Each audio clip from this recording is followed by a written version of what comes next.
Bueno, como les decía, el día de hoy vamos a estar hablando sobre la histopatología de la piel y sus afecciones. Esto sería a nivel ya dermatológico. Al final vamos a ir viendo cuál es la relevancia que tiene en cuanto a la estética corporal el conocer ampliamente todos estos temas y estas afecciones más que nada.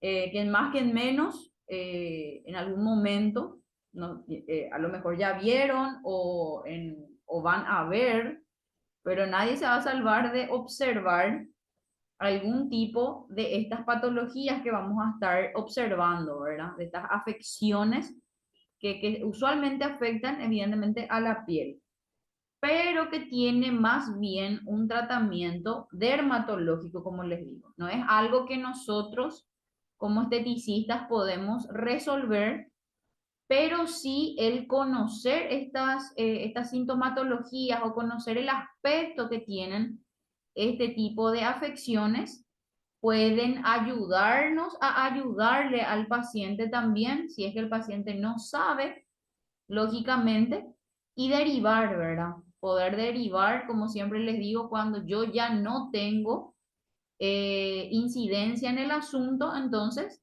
derivo al profesional que corresponde, ¿verdad? En este caso, como les digo, nosotros como esteticistas quizás no vamos a poder resolverle sus afecciones, pero sí podemos indicarles, ¿verdad? Dónde pueden consultar, con quién puede consultar para justamente confirmar un diagnóstico o evitar que se agrave el diagnóstico. Bueno, en cuanto a la histopatología de la piel, esta es una subespecialidad de la patología y la dermatología. Por eso es el estudio justamente de estas patologías dérmicas, patologías que se dan en la piel. Esta se encarga del estudio y diagnóstico de las enfermedades de la piel, membranas mucosas adyacentes, anexos cutáneos como pelo, uñas y glándulas que habíamos visto en la clase anterior justamente, y tejidos subcutáneos. A través del examen microscópico de muestras de tejido, los médicos especializados en esta área se llaman dermatopatólogos. Entonces, para que se pueda analizar justamente estos tejidos y saber diagnosticar justamente a qué tipo de afección o qué tipo de afección es o a qué tipo de afección se le indica, entonces se hacen unos estudios, como menciona acá, exámenes microscópicos con una muestra del tejido que está dañado, ¿verdad? Entonces, los dermatopatólogos son los que van a resolver esa cuestión. Evidentemente, después de analizar el tejido o la muestra, ya se tiene un diagnóstico más o menos final y lógicamente ya el dermatólogo, con ayuda del dermatólogo, se va a seguir un proceso o un seguimiento del caso. Bueno. Es un campo crucial porque si bien los dermatólogos pueden reconocer muchas afecciones cutáneas por la apariencia clínica, por ejemplo, si está rojo, inflamado o hay supuraciones y demás, o incluso cuando hay abulsiones o hay irregularidades en cuanto al tejido, lógicamente, estos profesionales ya pueden determinar algún tipo de diagnóstico, pero no obstante, se requiere justamente de una biopsia de la piel para poder confirmar un diagnóstico. Y tenemos un pensamiento equivocado cuando escuchamos, le van a hacer biopsia y directamente nosotros ya aludimos la cuestión al cáncer, ¿verdad? O a una neoplasia. Entonces, en ese caso, no precisamente cuando se hace una biopsia, quiere decir que es porque probablemente tiene cáncer o ciertos tumores y por eso luego le van a hacer la biopsia. Esto es justamente un estudio o para determinar un diagnóstico independientemente a que sea o no cáncer, ¿verdad? Eh, para saber el origen, qué es lo que está ocasionando eso, sería más bien la cuestión. Especialmente en casos complejos o cuando se sospecha una malignidad. Es cierto. Entonces, se pueden determinar varias situaciones o varios posibles diagnósticos, pero no precisamente determinarlo ya como un cáncer propiamente. Entonces, el dermatopatólogo es el que se va a encargar de realizar estos estudios para poder justamente determinar o para que el dermatólogo determine justamente el diagnóstico final, ¿verdad?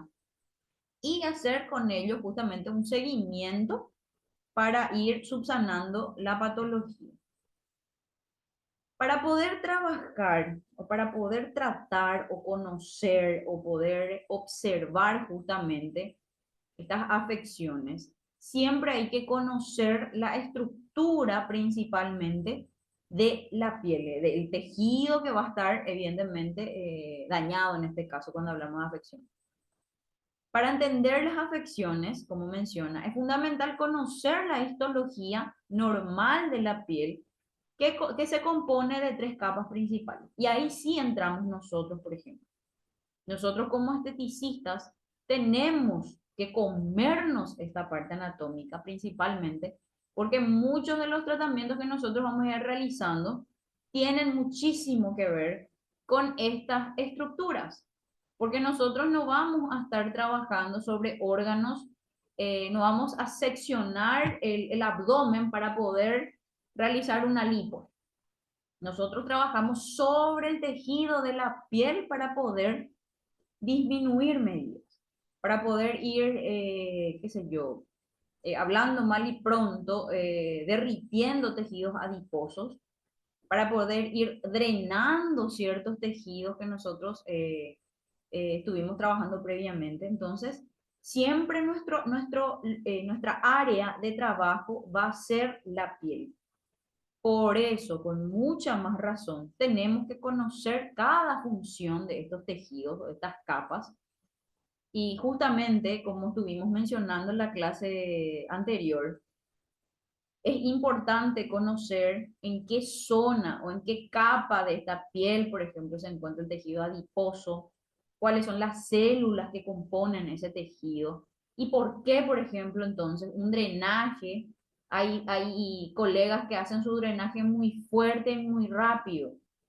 Y ahí entendemos que está mal, por ejemplo, ese tipo de técnica, porque anatómicamente sabemos que estos tejidos no son muy profundos. Entonces, no hace falta que yo haga con mucha efusividad, por ejemplo, un drenaje, siendo que mis capas, por ejemplo, mis vasos linfáticos son muy sensibles, están muy superficiales y tampoco abarcan a nivel, no está por debajo del músculo como para poder hacerle un masaje.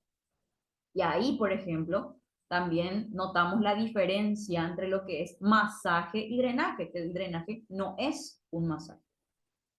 Eso, como siempre les digo, son términos desfasados ya. Al drenaje manual ya no se le considera masaje, se le consideraba antes, en tiempos inmemorables, ¿verdad? Pero hoy en día, a través de los estudios y a través de diversas fuentes, se logró evidentemente concretar esa cuestión. Bueno, y como les digo, el conocimiento anatómico y fisiológico del cuerpo es lo que va a determinarnos a nosotros como profesionales también. Por eso, insisto, y volvemos a ver estas capas. La epidermis. Liz, ¿podés leer, por favor?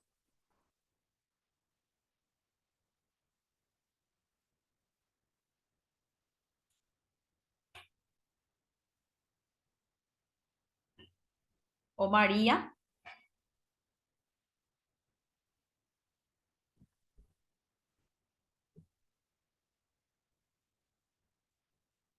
Liz Baez, María Galeano.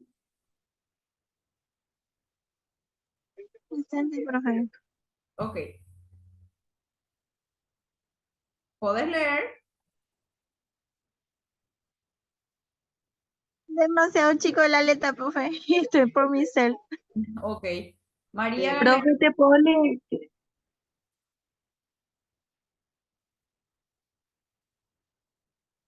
necesito que enciendan sus cámaras.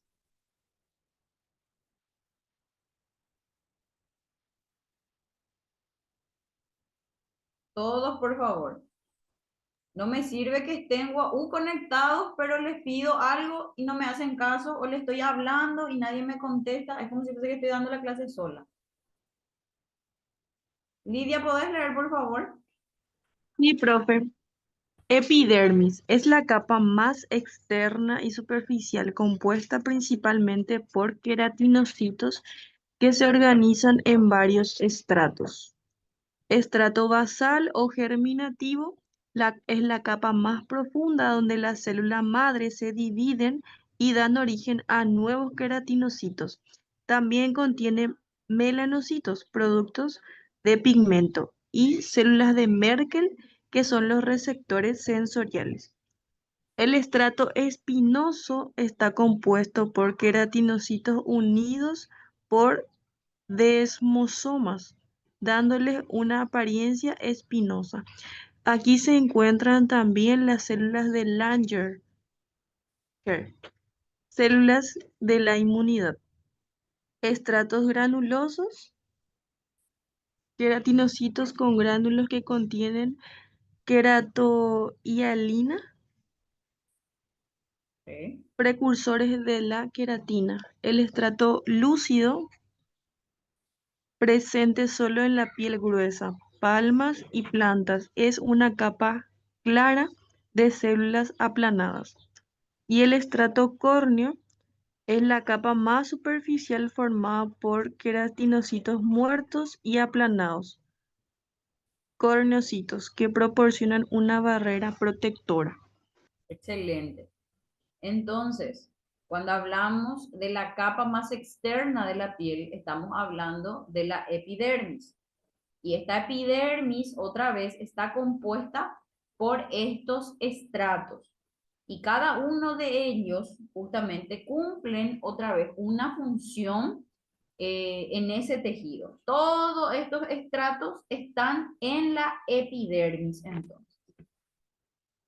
La dermis es la capa media debajo de la epidermis y está compuesta principalmente por tejido conectivo, con fibras de colágeno y elastina, que le dan fuerza y elasticidad. Contiene dermis papilar, que es la parte superior de la dermis con papilas que se interdigitan con la epidermis, rica en vasos sanguíneos y nervios. La dermis reticular es la parte más profunda, con haces de colágeno más gruesos y menos celular. También alberga folículos pilosos, glándulas sebáceas, glándulas sudoríparas, vasos sanguíneos, nervios y células inmunes. Entonces, estas son también las capas que vuelve a contener, en este caso, la dermis. La hipodermis o tejido subcutáneo es la capa más profunda que está debajo de la dermis. Está compuesta principalmente por tejido adiposo, que hablando mal y pronto sería la grasa, y tejido conectivo laxo, proporcionando aislamiento, amortiguación y almacenamiento de energía. Bueno, ahora eso era un poquito de lo que es la anatomía otra vez de estos tejidos. Y ahora vamos a ir viendo las afecciones cutáneas más comunes.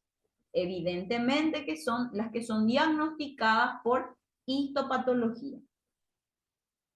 La histopatología es fundamental para el diagnóstico de una amplia gama de afecciones cutáneas. Algunas de las más comunes incluyen Las neoplasias son los tumores de la piel, en este caso. Entre ellas encontramos cánceres de piel, lesiones precancerosas y tumores benignos. Entre los cánceres de piel encontramos el carcinoma vasocelular, el cáncer de piel más común. Histológicamente se observa como nidos de células basaloides con empalizada periférica y hendiduras de retracción alrededor de los nidos. Voy a ir leyéndoles porque justamente el trabajo que quiero que hagan para la próxima clase se va a basar en esto. Así que voy a ir leyendo, por eso no cargué imágenes, y después al finalizar la clase les voy a explicar de qué se va a tratar su trabajo esta vuelta. Carcinoma espinocelular es otro cáncer común que puede ser más agresivo. Se caracteriza por células escamosas atípicas con queratinización variable. Y el melanoma es el cáncer de piel más peligroso.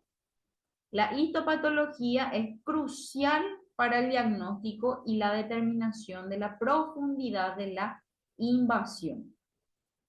Se observan melanocitos atípicos en la unión dermoepidérmica y o en la dermis, a menudo con mitosis y atipia citológica. Bueno, estos serían entonces algunos tipos de cánceres de piel, entre el más común hasta el más agresivo y peligroso. Las lesiones precancerosas, entre ellas encontramos a la queratosis actínica, que es una lesión premaligna causada por daño solar. Histológicamente muestran atipia de los queratinocitos en la epidermis. Entonces, prácticamente en la epidermis se da esta situación. Cuando hablamos de daño solar principalmente, sabemos que justamente en la epidermis, o sea que la epidermis es la que se encarga de protegernos contra los rayos ultravioletas. Esto se puede dar, por ejemplo, en personas que hacen mucha ducha solar, ahí tienen mucha exposición al sol sin protección. También las personas que tienen, un fototipo muy claro, usualmente son las más vulnerables, por decirlo así. Y evidentemente también tiene mucho que ver eh, la inmunidad que presenta la persona, ¿verdad? Y lógicamente depende mucho de los lugares en donde uno se encuentra. Los lugares evidentemente más cálidos, o donde el sol es un poco más fuerte, ¿verdad? En nuestro verano, por ejemplo, hay que tomar ciertas precauciones contra el clima en este caso. Tumores benignos, nevos melanocíticos o lunares, en este caso digo bien, son acúmulos benignos de melanocitos. Por eso es que hay que tener cuidado con los lunares que tenemos. Ciertos lunares que van creciendo o se van oscureciendo, hay que chequear eso también. Queratosis seborreica son tumores epidérmicos benignos con proliferación de queratinocitos basales y pigmentación variable. Dermatofibroma es un tumor fibroso benigno de la piel. El lipoma es un tumor benigno de tejido adiposo en la hipodermis. Estos lipomas suelen tener una apariencia abultada, como por ejemplo una acumulación, una masa que sobresale del tejido de la piel, que no, evidentemente al palparlo no hay dolor, de repente puede estar duro, pero es manejable, es palpable. Entonces, puede ser un tumor benigno en este caso. Enfermedades inflamatorias de la piel podrían ser otras afecciones también, como la dermatitis y ciertas erupciones. La psoriasis, que es caracterizada por una hiperproliferación epidérmica, que sería la acantosis regular, con paraqueratosis, que serían las retenciones de núcleos en el estrato córneo, microabscesos de Munro, neutrófilos en el estrato córneo y papilas dérmicas elongadas con vasos dilatados. Esa sería la psoriasis en este caso. Lichen plano presenta un infiltrado linfocitario denso en banda de la unión dermoepidérmica, degeneración de la capa basal, cuerpos coloides, apoptóticos y acantosis en dientes de sierra. La dermatitis espongiótica, que podrían ser los eczemas o dermatitis de contacto, se caracteriza por edema intercelular en la epidermis, que puede llevar a la formación de vesículas. También hay un infiltrado inflamatorio perivascular superficial en la dermis. O sea que en la segunda capa, más bien, a partir de la segunda capa, en este caso, se va a ir dando estos eczemas o dermatitis. Lupus eritematoso cutáneo muestra una degeneración vacuolar de la capa basal, engrosamiento de la membrana basal y un infiltrado inflamatorio perivascular e interfaz. Vasculitis cutánea, una inflamación de los vasos sanguíneos de la dermis con daño a las paredes de los vasos y extravasación de glóbulos rojos. Puede demostrar leucocitoclasia, que sería una fragmentación de los núcleos de neutrófilos. Granuloma anular, nódulos dérmicos con degeneración del colágeno rodeados por un infiltrado histiocytario en forma de empalizada. Estas enfermedades inflamatorias, entonces, de la piel, como menciona ahí en el título, dermatitis o erupciones, tienen esa presentación, esa forma. Tienen esta, más o menos, así se puede observar, así también, o de este modo. Entonces, para ir determinando qué tipo, cuáles de todos de estas afecciones que citamos, podrían ser, serían según sus características. Podrían ser psoriasis, lichen plano, dermatitis, lupus eritematoso, vasculitis o granuloma entonces. Entonces, todas estas afecciones tienen esa característica común, ¿verdad? Entonces, de ese modo pueden ir presentándose. En algunos casos es más agravado, lógicamente. Enfermedades ampollares, cuando dice, ya ahí el título más o menos ya le da un indicio de cómo serían esas afecciones. Pénfigo vulgar, ampollas intraepidérmicas supravasales debido a la pérdida de cohesión entre los queratinocitos, a menudo un patrón de ladrillos o una chimenea al microscopio. Tiene una cierta forma característica en forma de, a ver, ¿cómo les puedo decir? De volcancitos, ¿verdad? Que evidentemente van a ir, tienen supuraciones en casos más agravados. Pemfigoide bulloso son ampollas subepidérmicas con separación de la epidermis de la dermis, o sea que se va escamando, descamando, digo yo. A menudo se observa un infiltrado rico en eosinófilos, que son también parte de la inmunidad del cuerpo. Bueno, entonces, entre las enfermedades ampollares encontramos al pénfigo vulgar y al pemfigoide bulloso.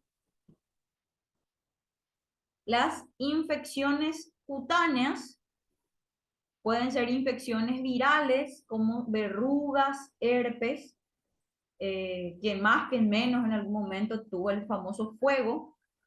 No hace mucho, justamente yo estuve con un episodio así y justo me salió en una zona en donde nunca antes me había salido. Entonces, realmente a mí me llamó mucho la atención. En este caso, estas verrugas o herpes, las verrugas serían por el virus del papiloma humano, hay que hacerse ver. Estas verruguitas pueden salir, pueden aparecer en cualquier parte del cuerpo, pueden salir en los genitales, en el pene o en la vulva, puede salir también en la zona inguinal, incluso puede salir en la zona axilar, no tiene un lugar exclusivo, ¿verdad? Puede aparecer en cualquier parte del cuerpo. Muestran hiperkeratosis, papilomatosis y coilocitos, que son queratinocitos con citoplasma vacuolado. Estas infecciones por herpes virus pueden mostrar queratinocitos balonizados y multinucleados con inclusiones virales. Ahí estaría hablando ya del herpes en este caso. Infecciones fúngicas como la tiña. Voy a ver un ratito para no ejemplificar mal.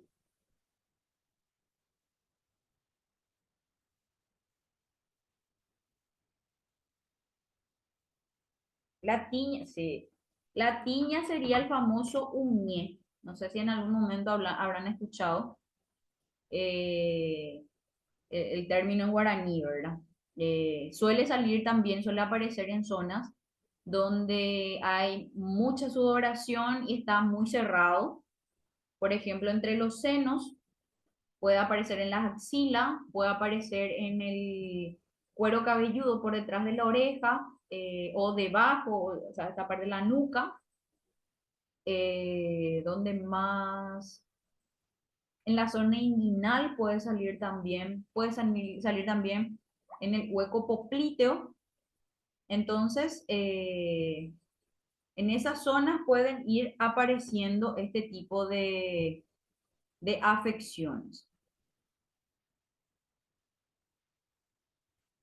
Infecciones bacterianas como el impétigo o la celulitis. Cuando hablamos de celulitis, en este caso no estamos hablando de la piel de naranja que solemos ver en estética.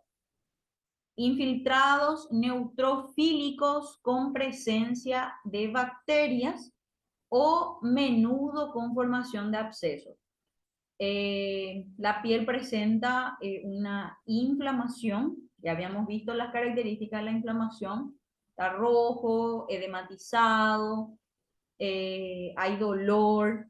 En este caso, cuando se tratan de ciertas bacterias, hay incluso supuraciones del tejido y pus, ¿verdad? Evidentemente. Profe, tiña vesicolor entra también entre estos. ¿Cómo? El que la mancha blanquita, la tiña vesicolor o algo así, no me acuerdo. No entiendo tu pregunta. La tiña vesicolor también entra entre estas infecciones cutáneas. Y sí, porque es parte de una infección fúngica, es un tipo de tiña nomás. Acá hablo en tiña en general. ¿Está bien? Sí, profe. Ok, bueno. Trastornos de los anexos cutáneos. Habíamos visto en una de nuestras clases cuáles eran los anexos cutáneos, ¿verdad? Estos anexos cutáneos tampoco se salvan de ciertas patologías, de estas patologías dérmicas, lógicamente, porque también son parte del tejido dérmico.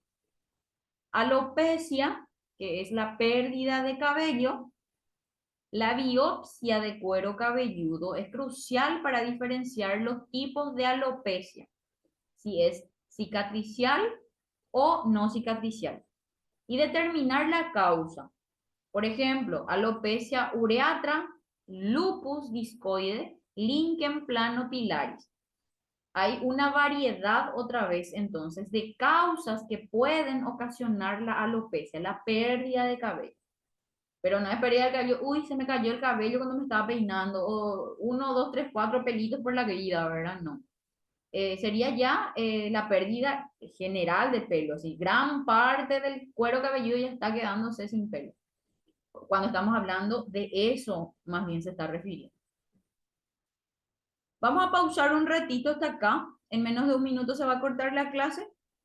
Les doy 5 minutitos y retomamos. ¿Está bien? Dale, profe. Ok. Mientras tanto, voy a estar enviándoles en el grupo el Power de hoy.